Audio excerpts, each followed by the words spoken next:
안녕하세요. 세상이야기입니다. 오늘은 고대 유대교에서 발전된 기독교와 이슬람교 중 누가 더 신을 존중하는지에 대해서 이야기하겠습니다. 기독교는 기원 후 30년 이후에 시작된 종교이고 이슬람교는 610년에 창시되었습니다. 약 600년의 차이가 있습니다. 이 두 종교를 비교하는 이유는 어떤 종교가 더 우월한지를 말하고자 하는 것이 아니라 그 600년 사이에 신에 대한 태도가 어떻게 바뀌었고 지금도 어떤 영향이 있는지 생각해 보기 위한 것입니다. 시대 차이를 기억해 주시기 바랍니다. 첫 번째 문제는 다른 신을 인정하느냐 하지 않느냐입니다. 기독교 경전에는 나 외에 다른 신을 섬기지 말라고 쓰여 있습니다. 이 말은 다른 신이 존재한다는 것과 같은 말입니다. 이슬람교에는 입교 신앙 고백인 샤하다가 있습니다. 이슬람교로 입교할 때 꼭 인정해야 하는 문장인데 이 문장의 내용은 이렇습니다. 그 신 이외에는 다른 신은 없습니다. 무하마드는 그분의 사도입니다. 이 문장을 보통 알라 외에는 다른 신은 없습니다 라고 번역을 해서 이슬람교가 알라 신을 섬기는 것으로 오해하시는데 알라는 아랍어로 신이라는 뜻입니다. 알은 정관사이고 라는 신이라는 뜻입니다. 즉 알라는 영어로 the God입니다. 그렇기 때문에 알라라는 말은 정확히 지정된 그 신을 가리킵니다. 하여간 기독교에서는 나 외에 다른 신을 섬기지 말라고 명령한 반면 이슬람교에서는 그 신 외에는 다른 신은 없다는 사실을 믿으면 이슬람교도가 되는 것입니다. 기독교가 다른 신의 존재를 인정하는 것은 고대 시절 수많은 신들이 주위에 있었기 때문입니다. 유대교의 그 전통을 기독교가 그대로 이어받은 것입니다. 하지만 이슬람교는 무하마드가 유대교와 기독교를 검토한 후에 아예 다른 신이라는 것이 없다고 규정하면서 시작되었습니다. 두 종교 중 어떤 종교가 하나님에 대한 정의를 더 확실하게 내렸는지 판단하시기 바랍니다. 두 번째는 첫 번째와 비슷한 문제입니다. 바로 신의 이름에 대한 것입니다. 기독교에는 신의 이름이 있습니다. 야훼 또는 여호와로 불립니다. 반면 이슬람교에서는 신의 이름이 없습니다. 이름이 있다는 것은 다른 신과 구분하기 위한 것입니다.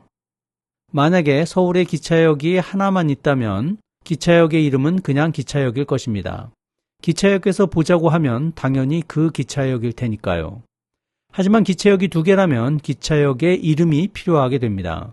신의 이름이 있다는 것은 다신교를 인정하느냐 인정하지 않느냐의 문제로 해석될 수 있습니다. 서울 이태원에 있는 이슬람 중앙성원 정문에는 이렇게 쓰여 있습니다. 하나님 외에 다른 신은 없습니다. 무하마드는 그분의 사도입니다. 신에 대한 정의에 관한 한 이슬람교가 기독교보다 더 간결하고 정확한 것 같습니다.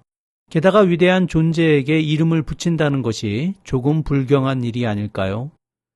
피조물인 인간이 신에게 이름을 붙이다니요. 게다가 하나뿐인 신께서 자신의 이름을 인간의 언어를 사용해서 만든다는 것이 조금 과한 상상은 아닐까요? 아마 예언자 무하마드는 그렇게 생각한 듯합니다. 여러분들도 판단해 보시기 바랍니다. 세 번째 문제는 신의 음성을 직접 듣느냐에 대한 것입니다. 기독교에서는 신의 음성을 듣는 사람을 많이 인정하는 편입니다. 반면 이슬람교에서는 인정하지 않습니다. 신의 음성을 들은 마지막 사람은 무하마드이고 그 이후에는 그런 계시를 인정하지 않습니다. 이슬람교에서 신의 음성을 들었다고 주장하면 배교 행위입니다. 반면 기독교는 어떤가요? 소위 직통계시라는 용어를 사용하면서 신의 말씀을 들었다는 사람들이 아주 많습니다. 요즘도 그렇게 주장하는 사람들이 있습니다. 많은 목사들이 신께서 자신에게 목사가 되라고 직접 말씀하셨다고 주장을 하고 기도 중에 신께서 자신에게 직접 행동 명령을 내렸다고 설교를 합니다. 일반 신자 중에도 신의 말씀을 들었다는 사람들이 많습니다.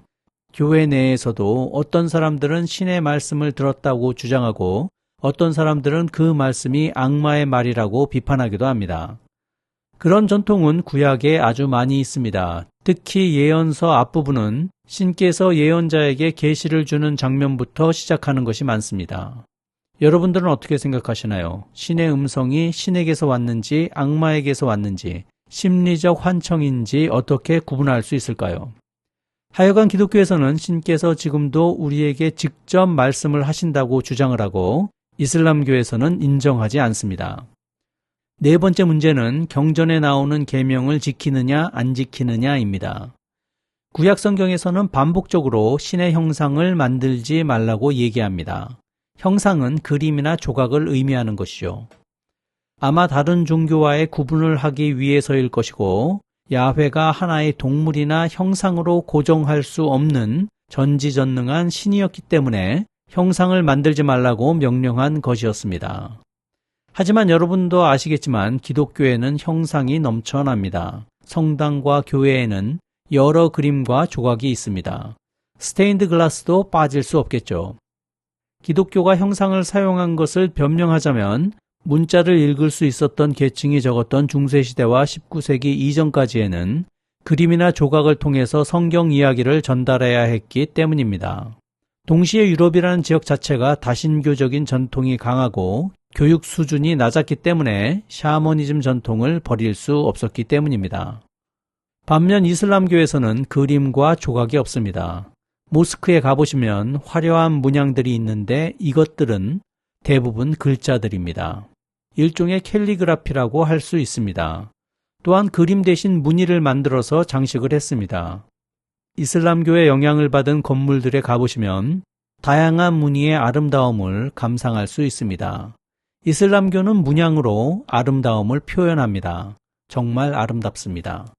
도자기를 봐도 서양 도자기는 꽃이나 풍경, 정원 등 직접적인 표현이 많지만 아랍 도자기는 그런 사물을 추상적인 무늬로 승화시킨 표현이 많습니다.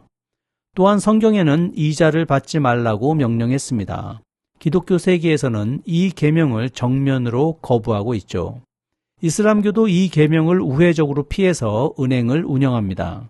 하지만 기독교 사회처럼 금융을 가지고 투기를 하는 정도까지의 행동은 하지 않는 듯 합니다.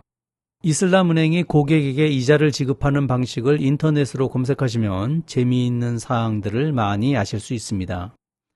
다섯 번째 문제는 일반 생활에서 계명을 지키느냐 안 지키느냐입니다. 기독교 사회에서는 음식을 제한하지 않습니다.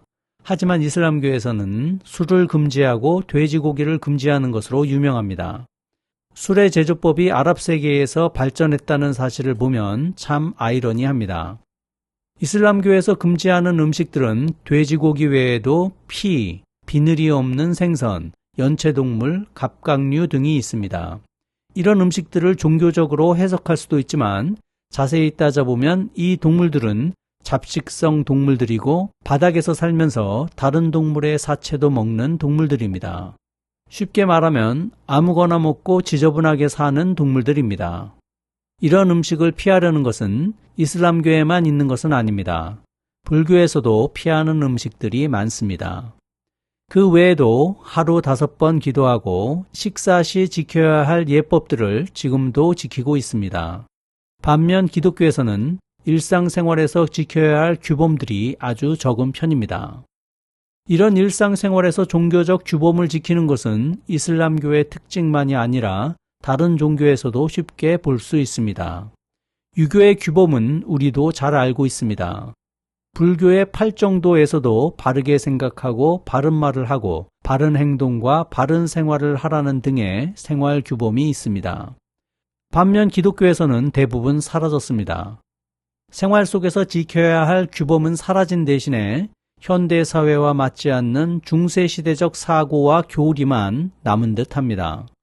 그런 상황 속에서 신의 본 모습을 잃어버린 것이 아닐까 생각하게 됩니다. 이상으로 기독교와 이슬람교 중에 어느 종교가 신을 더 존중하고 있는지 생각해 보았습니다.